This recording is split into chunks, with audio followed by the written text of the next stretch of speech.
It doesn't make sense. I don't even accept that it happened. But I love the concept. I love the idea that there's a drug that leads to using other harder drugs. You know, if there was, hypothetically speaking, it's not pot, and it's not cigarettes, and it's not alcohol. It's friends. Because you never would have hit that first joint if your buddy didn't pass it to you and go, no, trust me, it's fucking great, man. Oh. What's the name of this drink? Labrador. You didn't even know what that meant. And it does happen. Thank you for validating that. I've thought so for quite some time. I mean, think of it this way also, you're all 80s and 90s kids, remember, you committed to that, so you've all been to raves, which means you've all done Molly. You never would have dipped your finger in the bag if your buddy didn't pass it to you, right? You wouldn't have done the line of blow up that hooker's ass at your friend's bachelor party if your buddy didn't chop it out your... And then listen, you guys know what a hermit is? A hermit? A hermit is a guy who lives alone on a mountain with some sheep. Find me a hermit addicted to cocaine. It takes a village to do cocaine. This is not a simple one-man operation. It's a plant that you have to grow and tend to and then process and harvest and refine and then steal money from someone to buy it and to store it around and a place to hide out and a car seat. These are all things sheep cannot provide you. They're cute, but there are limits. Opposable thumbs, let's start there.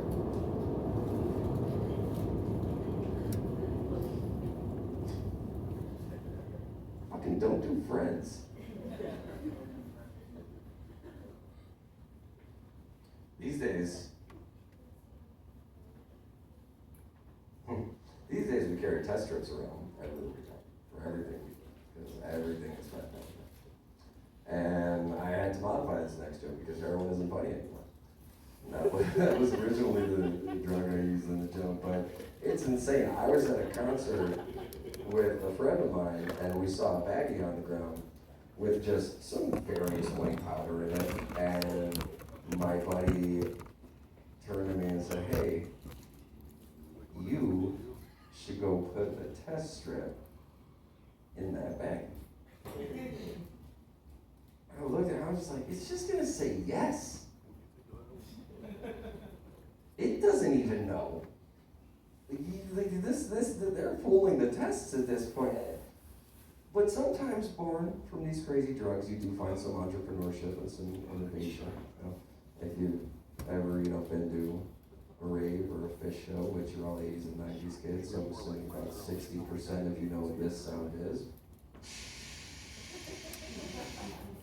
Followed closely by 2 for $20 no deals.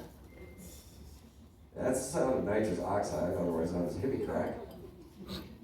And at the United Center, when Fish was here last year, oh boy, just from everywhere.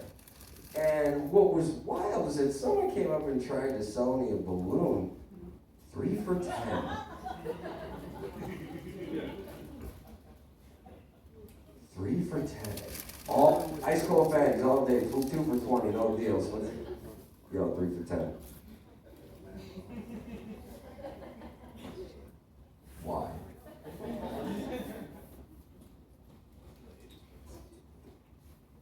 I understand that, in this economy, but that's too cheap. Something's wrong with this. I can't do that. So about 15 minutes later, I watched this man pick up discarded balloons from the ground and blow them up with his own stank-ass hippie breath and get more customers than anybody who had a fucking tank in front of him. And here's the thing. Here's the real honest truth, is that if you put up a test strip in front of the air that goes out of that balloon, it'll probably just also say yes. I mean, that being said, I've done plenty, and listen, those who live in glass houses shouldn't throw crack rocks.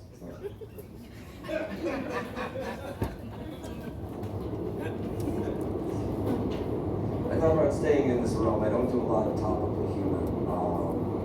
Do you guys remember when that submersible thing happened? The Titanic submersible? That shit was funny. I mean, like, 5 people paid $250,000 to go down to see the ultimate testament to man's hubris in a tin can controlled by an Xbox 360 controller. Okay, so first of all, that's funny as fuck. And nobody can tell me otherwise. Except for the one guy that I'm about to tell you about. But the other thing is, if anybody's here who's trying to get into short film, the shortest path into short film ever is Titanic 2, The Submersible. It's about 0.08 seconds, credits roll, thank God, James Cameron, and just Monty Python for shits and giggles. Why not? But I did a little set at a private gathering around the time when that happened, and I made a joke about it, and somebody in the back yelled, "Too soon!" Said, "Stop the show.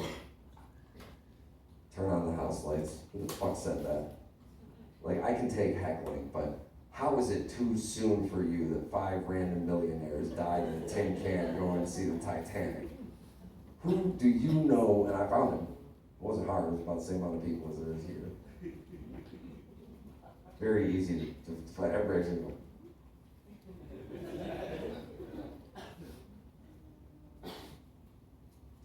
I said, "Okay, man. Why is it too soon? Who could you possibly have known? How could you possibly have a direct connection to any of these random 5 people that's not just some Spaceballs connection?" And for those of you who haven't seen the movie, that's a connection like this. It was my brothers, fathers, sisters, uncles, mothers, nephews, dog walkers, nieces, high school teachers, cousin. No, I need less than 6 degrees of separation, ideally a relative, was his aunt. To be fair. Still thought it was funny. It wasn't actually his aunt, was it? Yeah, I mean, that's one was a joke. I heard someone go, "Oh, no, I don't know. If I knew anybody that had that kind of money, I wouldn't be doing this show." Holy shit. How y'all feeling? Y'all look stoned as fuck. Like, it looks like everybody just walked in the door, saw my buddy over there with Midnight Togers, and was just like, "Yeah, what's this, and just got faded, and was just letting the jokes happen, right? This is the nice thing about being funny, is that I've set that bar for myself too. The key to happiness is low expectations. If you haven't learned that yet, you were today years old when you found out. I love medication commercials. This is topical because it's about a commercial I saw the other day, so I'm going to step into unknown territory. This commercial starts with, "If you have moderate to severe rheumatoid arthritis." And I'm like, okay. Several things to unpack out of this.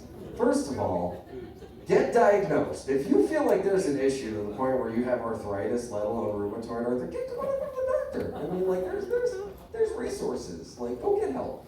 Like, go get your shit figured. If you think you have glaucoma, don't wait for a commercial to tell you which pill to ask for. Because soon you won't be able to see the commercial anyway. Because half the time, the side effects are the same fucking condition that the drugs treat. that the side effect of every antidepressant is depression. I was stunned that a side effect of Ozempic wasn't obesity. Genuinely a medical marvel in our time. Let me suffer and die. I don't need to, like, if you're telling me it's a coin flip anyway, fuck it. Like, let me flip the coin. Also, moderate to severe. All right, not gonna let that go either. You should know. You know how when, like, when you were younger, you know, when we were in school in the 80s and 90s that you were already committed to? And they asked us, how you doing on a scale of 1 to 10? We always knew. And we were idiots. Some of us, like me, still are. You don't know if you have moderate or severe arthritis? You have much, much bigger issues that you need to concern yourself with first before determining which medications take based on which commercial.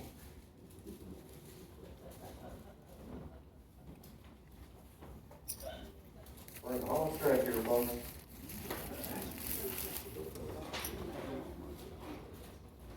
You know, get back to the topic at hand. Pot, it's a lot of things. You know what it's not? An air freshener. We've all had that time in our life where we took a really bad shit in someone's house. And we had a bowl in our pocket and we were like, hey, I'm just gonna take 2 hits of this bowl real quick. And it's gonna solve all of my problems. That did not solve any problems at all. It just smelled like shitty pot. What was the name of that strain again? Fucking Labrador, man. I kind of want to get an electric hand dryer installed in my apartment. I'm not like environmentally conscious or anything like that, but you know how like anytime you're near an L train, it interrupts your conversation. Those hand dryers do the same thing. Like, it sounds like you're living next to O'Hare every time someone runs their hands through that. Now, I want one in my house, not because I'm environmentally conscious.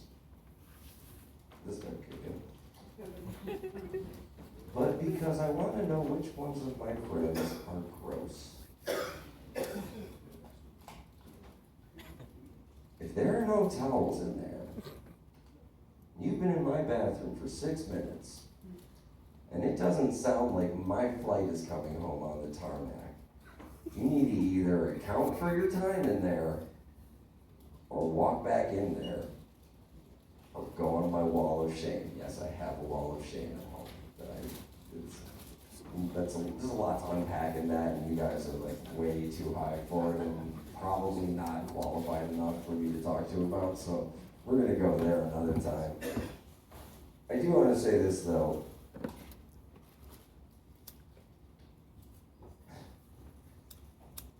I had a friend once named Brooklyn. He had this great story. About my parents met in Brooklyn. That's where I was born. I grew up there.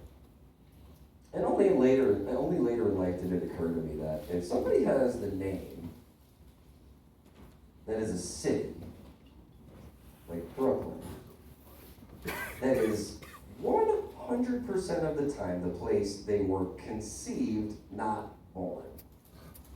Never in the history of ever was somebody named after 36 hours of labor at Mount Sinai Hospital.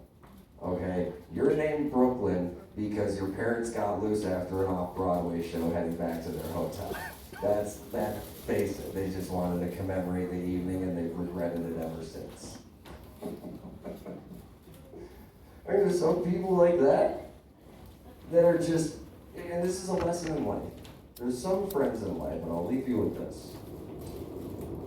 There's some friends in life where it's just easier to remain friends with them than it is to explain why you're not. Let that one marinate for a second. Say that again. There are some people that it's just easier to stay friends with them than it is to publicly explain why you are no longer friends with them. Like the kid that sold weed in high school. Everybody associated with him, everybody knew him, he's getting shit out, you can't retcon that, it's history, it happened.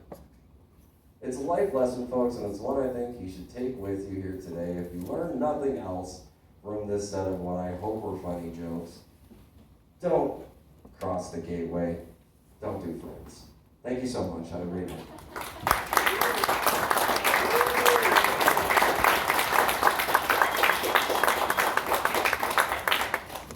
All right. I spoke a little bit. Just a little bit, okay? Enough to cool me down. Bring my blood pressure down a little bit. Shit, I'm just like in the dirty. God damn it. How are y'all feeling, everybody? Come on, how are y'all feeling? Good. I see a lot of heavy eyes. Heavy. Yo, lifting heavy. ¿Dónde está el heavy? ¿Dónde está el heavy? I love my fucking Hispanic culture, bro. Trust me, I love that shit. They can deport me if they want. Okay, take me back to England. Let me go see the Queen. Well, too bad, she dead. They killed Diana too.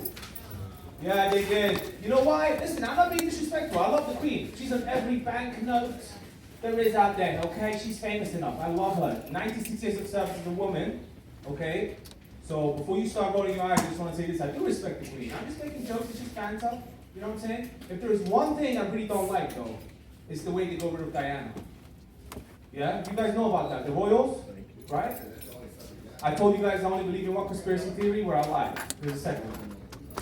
Right? The second one was, why did King Charles get rid of Diana? Yeah? Why? Why did that happen? Yeah? We have our own version of the story, right? Camilla, because he had Camilla, and then he had Diana. So one of them must have been a swallower and the other one wasn't. So he was like, all right, Diana, I'll see you never. Okay, that's too dark. That's too dark. God damn it, everybody. All right. I'm gonna say one more joke and then I'll bring the next comedian in. I told you guys I just recently came back from Amsterdam. Right? I told you that. Just recently came back from Amsterdam. Right? I went to the red light district. I put some shit I'm gonna say. I saw it, bro. Going down the red light district, yeah, and one thing you should know about Amsterdam is that they're very big into drugs. Like big time. Now I don't know what you consider drugs, but once you go past shrooms, then the D starts to form. Yeah, so I'm cool with mushrooms and that. I met my creator a few times. Shit was lit. You're in there like, hey, babacita. Like, come on, you don't need to be happier in life, bro. What's going on? Your credit score down? Not low, G. Fuck it up. I gotta bring some more Jewish people in this bitch. They don't work on Saturdays and Sundays, I know that. I live by the Jew clubs. Yeah. But now listen to this. I walk down the red light district. Yeah? I finally find my type. Yeah, what's my type? Glasses, kinky, you know what I'm saying?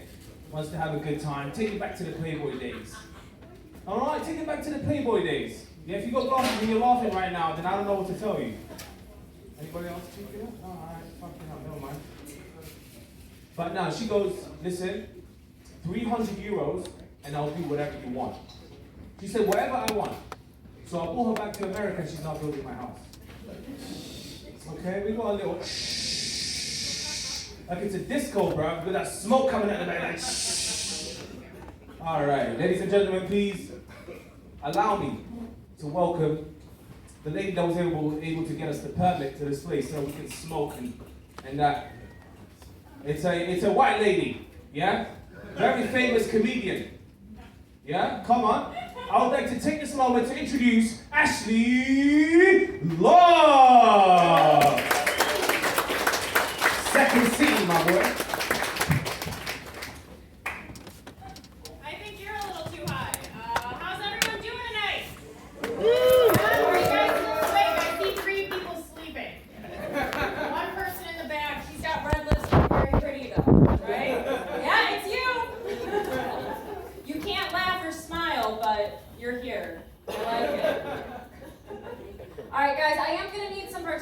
validation from you. Is that okay? Woo! Yeah? Okay. Tepid response. That's all I want because my parents didn't love me, so this is as good as it's gonna get. Okay, yeah, same, I can tell. Guys, clap it up if you were brought up Catholic. Yeah, that makes sense. That's so interesting. Because I was brought up poor. Yeah, they came to the realization when the 2008 recession hit. You guys remember that? Everyone was freaking out about losing their homes. My dad sat down, flipped on the news, and started laughing. And said, oh, can't lose something you don't have. Yeah, that would have really hit home. You know, if we had one. But I was bullied a lot in high school. I was, except my bullies weren't creative like this guy's pants, right? You can't see it's tie-dye and it looks like vomit, but fun vomit. You know, like drug vomit. So fucked up. No, but yeah, my bullies weren't creative, okay? But they were, however, very educated. Because anytime I walked down the hallway, they'd scream, "You're poor!" And I'd have to be like, "You're not wrong. Also, tell your parents, thanks for the winter jacket." It keeps me warm. No, guys, I hated high school so much, I thought about getting pregnant. Yeah, just for the maternity leave. But I was a late bloomer. I didn't have my first kiss until I was 17 3/4. That wasn't the funny part. That was the sad part. But no, I didn't have my first kiss until I was 17 3/4. So had I stuck to that plan, I would have had a summer baby. And those are no good. No one wants summer babies. That's what trash cans are for. Clap it up if you're a summer baby. Woo! Now you know. What a way to find out at a weed comedy show. I love it. No, because of all this, I actually had to get work right away, right? To help support my family. So my first job was Kmart. If you guys don't know what Kmart is, yeah, if you don't know what Kmart is. Oh, okay, so we're not only high, we're doing other drugs. I get it, and that's okay. But yes, Kmart, if you don't know what that is, it's like Walmart, but with a K. But after working there for 2 months, guys, working there for 2 months, I got cashier of the year. And it's because when I smiled, I had teeth. I actually had my first boyfriend at Kmart, and it was really interesting to kiss someone when the tongue just went right on through. But Kmart didn't pay the bills. I ended up having to work at Chuck E. Cheese and Victoria's Secret at the same time. And I got hit on way more at Chuck E. Cheese than I ever did Victoria's Secret. I don't know if you know this, but there are a lot of furries in Aurora, Illinois. Yeah, they'd always come in and I'd have to be like, the holes aren't where you want them to be. But they always had scissors. So. No? Okay, this isn't a kink. You guys are kink shaming these furries, okay? But no, it was interesting working at Victoria's Secret and Chuck E. Cheese because it was so different, right? A lot of people would ask me, what are some of the weirdest things that happened at Victoria's Secret, right? Like, were there Karens? And I was like, yeah, there were a lot of Karens. They threw panties at me when they didn't get their way. Okay? Did guys hit on you? And I was like, well, there was this one guy once who came up to me. He was like, hey, lady, you want to see my snake? And I was like, no, sir, I don't want to see your snake. And he was like, come on, let me show you my thick snake. And I was like, sir, no, I don't. And then he proceeded to pull out a live snake from his shirt. And I was like, man, I wish you just showed me your cock. Because then I would have respected you more.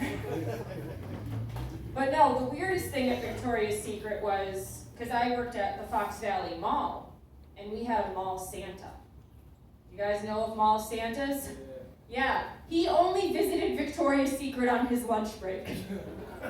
Right? And we always knew he was coming, because he'd get you when you weren't looking, right? Like folding panties, just down there, and you'd see a shadowy figure hovering over you, and he'd ask the same question, hey, you been naughty or nice? You're like, I've been nice, Santa. I've been so nice. Yeah, you want to be naughty? And the worst part is he always had 2 elves with him, right? 2 elves, 16-year-old kids who were just trying to make money for Christmas. And they'd always kick their shoes, their little elf shoes, and they're like, we're so sorry, Santa came here. It's just like, he really likes the smells. We had a lot of perfumes. It's not a gross joke. But yeah, it was different, because that's my experience at Victoria's Secret. And then at Chuck E. Cheese, well, who here is familiar with Chuck E. Cheese? Right? Chucky? Yeah, clap it up. Guys, if I ask a question, you clap, okay? Because if you don't respond, I'll kill myself after. But no, I will. Fuck it. I'm a white lady. I get sad. But at Chuck E. Cheese, we solved everything using a token, right? If a game was broken, we give you a token. If we messed up your order, token. Mom just died, token. Solved everything. We also had a thing called Kid Check. If you guys aren't familiar with Kid Check, it's a system where everyone who comes together leaves together, right? So we'd stamp all the hands. We'd also make sure the little runners, little kids who just have too much sugar in them, don't escape, right? But we were teenagers, and we made mistakes. Because one time there was this little 2-year-old boy, and he ran into the street, and we were like, oh my God, he's gonna die! But thank God the little boy was good at Frogger. Because if not, we would owe his family 2 tokens, and that's just too much. Yeah. Kid Check wasn't only to prevent like the runners from leaving, right? It was to prevent the kidnappers from kidnapping. Because anytime we'd have to check the stamps, and if they didn't match, we'd have to interrogate the child and ask them who they're with. So one time, I had a father and his daughter, and the stamps didn't match. And I looked at the father, I was like, sir, I'm so sorry. I'm gonna have to ask her who she is to you. And he got mad. And he was like, are you kidding me? Are you kidding me? You think out of all these kids here, I'd kidnap her? And I was like, oh my God, I felt so bad. I was like, I'd kidnap you. But looking at my options, he was right. No, all right, well, you guys aren't into kidnapping, and that's okay. Honestly, good for you. You're not like Epstein. Well, I don't think any of us are. We don't really have money, do we? Okay, good. No, Chuck E. Cheese also is against teen pregnancy. Did you guys know that? Yeah, boo? Boo for teen pregnancy? Oh, okay, because I was like, oh, okay. I was like, I feel like you would have never had teen pregnancy because of those pants. I was like, no one's going there. I'm so sorry. You're being so nice. I'm picking on you because you're wearing pants. What's wrong with you? No, okay, so Chuck E. Cheese against teen pregnancy, because you're not allowed inside of Chuck E. Cheese if you're under the age of 18 with your own child, right? So one time, we had a girl come in, 15-year-old girl with her 6-month-old baby and her grandmother. And the grandmother came in, they let me hold the baby, because I love babies. And as well, it wasn't a summer baby. I was holding the baby. And the grandma looked at me, she's like, oh my God, do you have a baby? And I'm like, no, I can't have a baby. And she's like, oh my God, you can't have a baby? And I'm like, no, I just can't fuck up my life the way your daughter did. Okay, did that hit home for it? Okay, I fucked it up in other ways, guys. You're about to hear more. This is where I lose you? Oh, thank you. Thank you, I like that. Just a simple, no, you didn't lose us yet. But just wait, okay? Because you will kill yourself. Okay, I'm just kidding. Okay, that's so bad. No, I am pretty sure that my parents are, this is weird, I'm pretty sure my parents are lying about which one of us they dropped. Yeah, they say it's my baby brother, but he's a straight A college athlete. Me, on the other hand, I'm emotionally unstable. I think you know that. I have a crooked neck, the doctors don't know why. And here's the biggest kicker. I don't like being dropped. Not a fan. Right now, my parents say that I'm a bad seed, right? That I was born this way, which isn't true. Not at all. I'm an egg. I am a broken egg, which is why I can relate to Humpty Dumpty so much. Yeah, because just like Humpty Dumpty, I needed a whole lot of guys to put me back together. And if you know anything about guys, you know it didn't work. Thank you. I needed that. No, it is funny because during the pandemic, I feel like a lot of people realize things about themselves, right? And I think a lot of people realize that we have been sad, and we haven't really expressed our emotions as much as we wish we had, right? So I realized I had been sad most of my life, and I decided to tell my dad how I felt. You know, that was his response. He just coughed and walked away. No, I decided to tell him. I was like, Dad, I've been sad, and what I thought he was going to say is, Ashley, it's okay to be sad. We're going to get through this together, right? That's what I thought my dad was going to say. Instead, he said, Ashley, you were born sad. I'm like, what does that mean, Dad? Instead of coming out of the womb crying, I was weeping?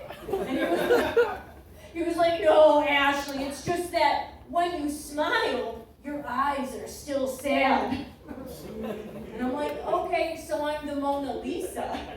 And he's like, no, she's important. I didn't lose the no guy. Okay, cool. He's the coolest one here, too, so you didn't see. He's got a cool beard.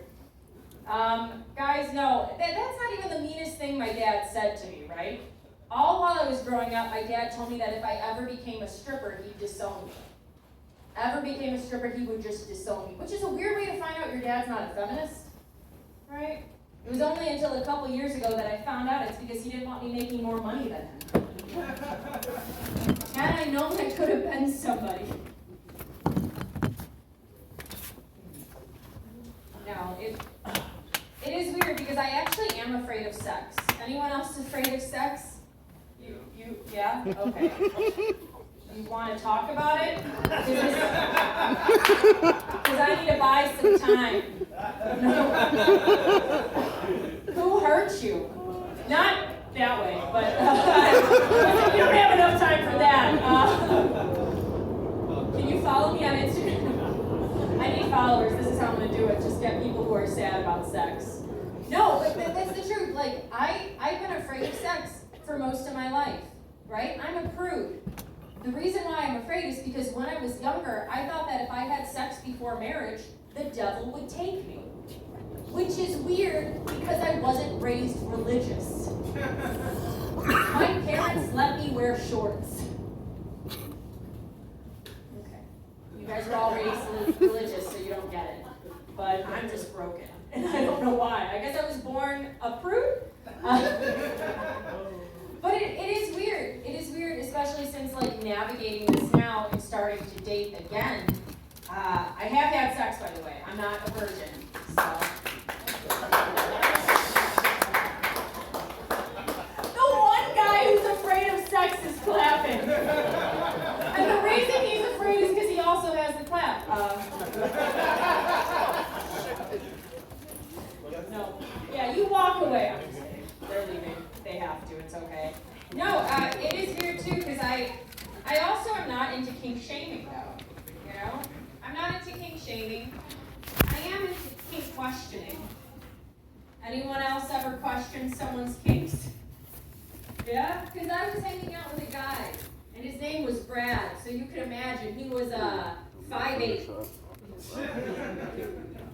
And one time I was making out with him, and he pushed me away, and he was like, hey, Ashley. I was like, what's up, Brad? And every time you say it, you have to be like, what's up, Brad? And he was like, Ashley, I want you to punch me in the face real hard. And I could have punched him in the face, and he could have come, right? But I decided to ask why. So I was like, why, Brad? And he was like, I don't know, Ash, because it turns me on. And in that moment, punch in the face, come, right? Decided, let's ask one more time. Why does it turn you on, Brad? And he was like, oh, he didn't expect that. He's like, oh, I don't know. It reminds me of my childhood. So I decided to spit in his mouth and create new memories.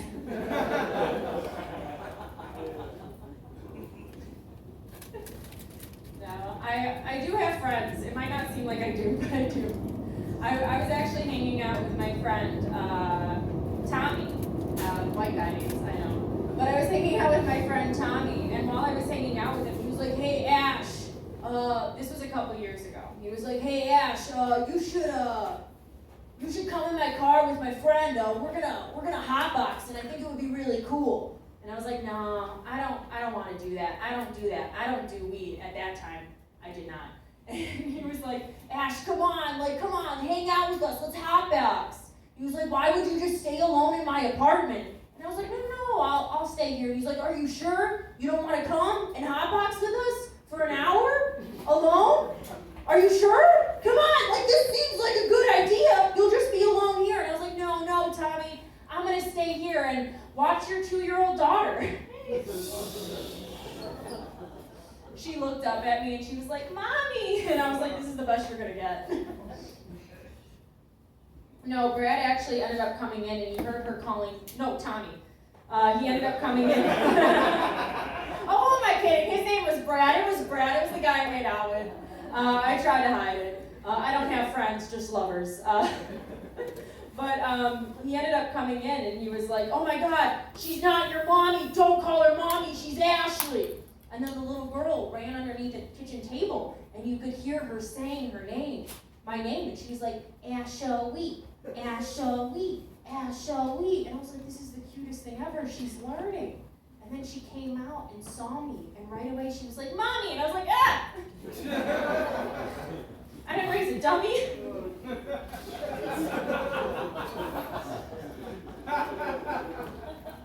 I actually saw her a couple months ago, and she's gotten so big. She's so beautiful, right? She's got big blue eyes, blonde hair, gorgeous little girl, and she comes up to me and she's like,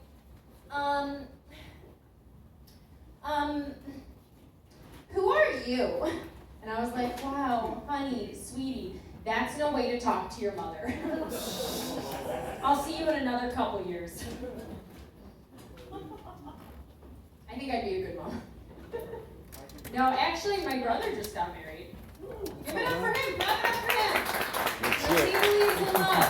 Yeah, right. He believes in something that's not real.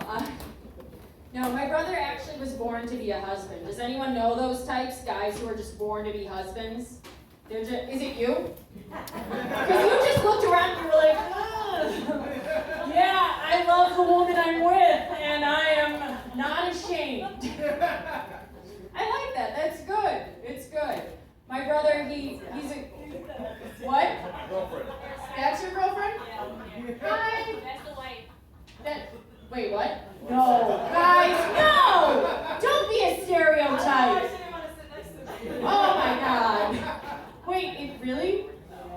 Oh, wife and girlfriend? No, you said no. Wait, now I'm so confused. Guys, this is not... I'm not ready for this, okay? I just re-entered the dating game. I want to die. I'll do it. Yeah, I think I'm gonna... Oh my God, what else chaos is this? Is this a throuple? What's happening? Is this just an orgy? Because guys, I ended up going to a tantra festival before. I didn't know what it was. It's just people who want a reason to cheat. No, you weren't. It was in Mexico. It was weird. It was very weird. I hated it. I didn't come. I just stayed in a corner. I literally stayed in a corner and watched people fuck. And then my boyfriend at the time was like, "Can I go? Can I go?" And I was like, "I want to break up.